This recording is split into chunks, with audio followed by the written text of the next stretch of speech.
Selamat pagi Bapak Ibu yang Tuhan Yesus kasihi. Hari ini Sabtu 6 Januari 2024, Gema Kabar Baik menyapa kita. Firman Tuhan hari ini didasarkan atas Markus pasalnya yang pertama, ayatnya yang pertama sampai dengan ayatnya yang kedua. Demikian firman Tuhan. Inilah permulaan Injil tentang Yesus Kristus, Anak Allah. Seperti ada tertulis dalam kitab Nabi Yesaya, "Lihatlah, aku menyuruh utusanku mendahului engkau. Ia akan mempersiapkan jalan bagimu." Bapak Ibu Saudara, berdasarkan ayat firman Tuhan ini, Renungan Gema Kabar Baik Sabtu 6 Januari 2024 ini bersumber dari santapan harian dan diberi judul, "Ingatlah, kita hanya utusan." Ingatlah, kita hanya utusan. Bapak Ibu Saudara sekalian, Injil Markus dibuka bukan dengan kelahiran Yesus, tetapi kemunculan Yohanes Pembaptis. Dialah tokoh yang mendahului kedatangan Sang Mesias untuk membukakan jalan baginya.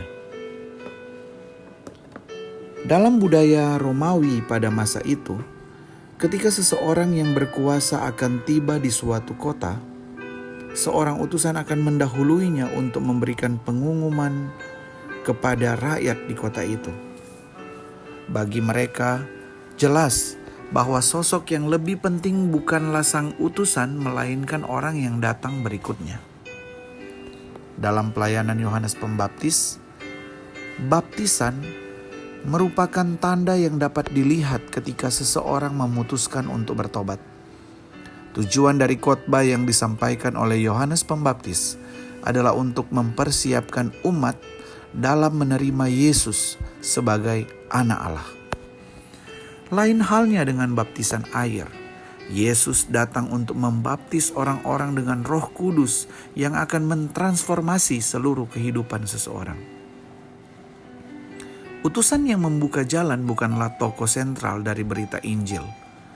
Pribadi Anak Allah yang menebus manusia dari dosa dan membaptis umatnya dengan Roh Kuduslah yang menjadi pusat pemberitaan. Kesetiaan Yohanes Pembaptis sebagai utusan bisa menjadi teladan bagi kita umat Tuhan saat ini.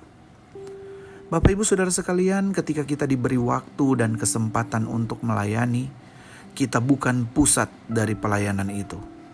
Kita bukan pusat dari pelayanan itu, tetapi Kristuslah yang menjadi pusat dari berita yang kita proklamirkan. Namun bisa saja tanpa kerendahan hati kita beranggapan bahwa orang-orang yang menyerahkan hidupnya ke dalam tangan Tuhan datang karena susah payah kita. Padahal jika bukan karena kuasa Roh Kudus, tidak akan mungkin seseorang bisa datang kepada Tuhan. Karenanya ingatlah, sama seperti Yohanes Pembaptis, kita hanyalah utusan. Yesus, Anak Allah, yang telah berinkarnasi untuk menyelamatkan manusia yang berdosa, yang harus menjadi tokoh sentral pemberitaan kita. Teruslah giat melayani supaya kerajaannya dinyatakan dan dikenal oleh makin banyak orang. Segala kemuliaan bagi Dia. Mari berdoa. Bapa di surga, kami bersyukur pagi hari ini kami diingatkan bahwa yang seharusnya menjadi pusat sentral dari pemberitaan Injil dan pelayanan kami adalah Yesus Kristus, Anak-Mu yang Engkau utus menjadi penebus dosa, Sang Mesias, utusan-Mu ya Tuhan. Karenanya kami mohon ampun jika terkadang yang menjadi pusat pemberitaan kami adalah diri kami sendiri. Kiranya perjalanan di tahun 2024 kami ini dituntun dan ditolong oleh Allah Roh Kudus, supaya sungguh-sungguh kami benar-benar menempatkan Kristus sebagai pusat dari pemberitaan kami, pusat dari pelayanan kami, pusat dari segala hal yang kami lakukan. Segala kemuliaan hanya bagi Tuhan. Di dalam nama Tuhan Yesus Kristus kami berdoa. Amin. Bapak Ibu yang Tuhan Yesus kasihi, biar kiranya di 2024 ini Kristuslah jadi pusat pemberitaan Injil kita. Kristus jadi pusat dari pelayanan kita. Kita hanyalah utusan Tuhan. Selamat pagi, selamat beraktivitas. Tuhan Yesus memberkati. Shalom.